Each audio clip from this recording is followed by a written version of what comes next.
व्यसन दोरी हातात आणलाय गाडा पलवत, व्यसन दोरी हातात आणलाय गाडा पलवत. माझा देव काही त्याच्यात शोभतोय र, माझा देव काही त्याच्यात शोभतोय र.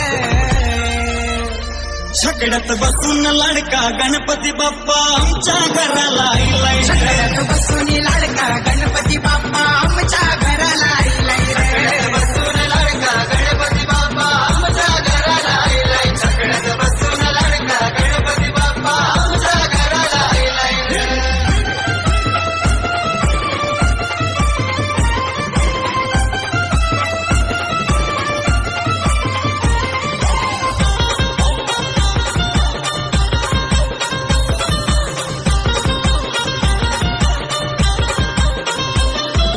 सांगणार देवा कृपेच्या ठेवा नैवेद्य तुला पाहिजे काय.